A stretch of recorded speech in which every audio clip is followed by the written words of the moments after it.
বললে কথা দোষ হয়। একটা রিল করেছিলাম আর্মিকে ম্যাজিস্ট্রেসি পাওয়ার দেওয়া নিয়ে। সে রিলে অনেকে অনেক রকম মন্তব্য করছেন।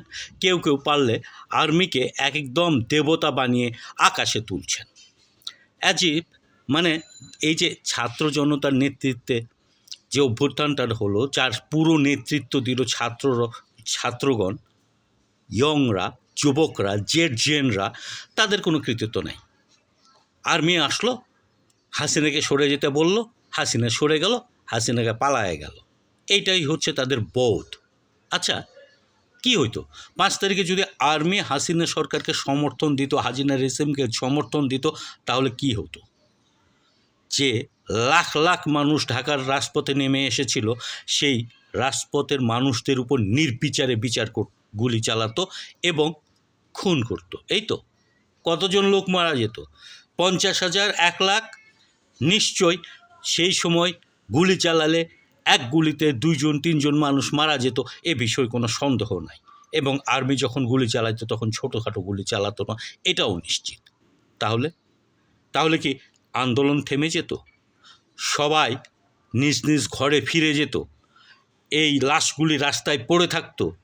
শেখ হাসিনার সরকার এই লাশগুলিকে বেলকো দিয়ে টেনে হিঁচড়ে নিয়ে যায় এক জায়গায় পুঁতে ফেলতো, বা সমুদ্রে বা পুকুরে বা ডোবায় ফেলে দিত? যদি তাই হয়, যদি সোচটা এ হয়, যদি বুদ্ধিটা এ হয়, যদি চিন্তাটা এ হয়, তাহলে বোধহয় বাংলাদেশের ভবিষ্যৎ খুবই খারাপ। কারণ এই বোধ নিয়ে, এই চিন্তা নিয়ে, এই চেতনা নিয়ে 25শে মার্চের ভয়াল রাতে স্বৈরাচারী আইয়ুব খান ইয়াহিয়া বাহিনী ঝাঁপিয়ে পড়েছিল রাজারবাগ পুলিশ লাইনে। তারপর সব মানুষ ছিল নিরস্ত্র, সব মানুষ ছিল দিশেহারা, মানুষ দিক বিদিক ছুটেছে নিজের জীবন নিয়ে নিজেকে বাঁচাতে। তারপর হ্যাঁ, 9 মাসে হয়তো স্বাধীনতা হয়েছে জন্য আমরা বুঝছি না, কিন্তু স্বাধীনতাটা কি ঠেকিয়ে রাখতে পারতো? বিশ্বের অনেক দেশ দীর্ঘদিন যুদ্ধ করে স্বাধীনতা ছিনিয়ে এনেছে। তাহলে এই যে গণ অভ্যুত্থানের বীজ 18 সালে তৈরি হলো কোটা আন্দোলনকে দিয়ে, তারপর সড়ক আন্দোলন, তারপর আবার কোটা আন্দোলন, এর মাঝেও যে বিভিন্ন রকম চিন্তা চেতনা কাজ করেছে। 2013 সাল থেকে কেউ কেউ বলছে যে রাষ্ট্র সংস্কার লাগবে, কেউ কেউ বলছে সংবিধান সংস্কার লাগবে, সংবিধানের পর্যালোচনা করছে, রাষ্ট্র সংস্কারের বিষয় সবার সামনে নিয়ে আসছে, সবার সামনে কথা বলছে। এসব কি খেলনা যেত?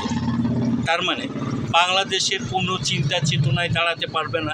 হই হই রই রই, ভুল ব্যাখ্যা, ভুল বিশ্লেষণ, ভুল উপস্থাপনা আর ট্রলের তোড়ে আর্মি দেবতা। এই যে বাচ্চাগুলি আন্দোলন করলো এতদিন যাবৎ, এগুলি কিছু না। এই তো আমাদের বাংলাদেশের মানুষের বোধ। গেল নিয়ে গেল, আর্মি নিয়ে গেল, হ্যাঁ আর্মি ছাড়া কিচ্ছু করতে পারত না। এই যদি বোধ হয়, তাহলে বোধ করি এই বাংলাদেশের সকল মানুষের, রাজনৈতিক দলের সবারই পড়ে পড়ে মার খাওয়া ছাড়া আর কোনো ভবিতব্য নাই। এই যে গণ অভ্যুত্থান রাজনীতির ভাষাটা চেঞ্জ করে দিল, এই যে গণ অভ্যুত্থান বলল যে মানুষের বাক স্বাধীনতা চাই, মানুষের দম ফেলার জায়গা চাই, সিন্ডিকেট ভাঙা চাই, সকল রকম বৈষম্য দূর করা চাই, ব্যাংক লুটপাট বন্ধ করা যায়, এটা কোনো বিষয় না। অদ্ভুত এক বাংলাদেশ, অদ্ভুত এক সকাল, অদ্ভুত এক স্বপ্ন। বাংলাদেশ, তুমি ঘুরে দাঁড়াবে কবে? বাংলাদেশ, তুমি বাংলাদেশ হবে কবে?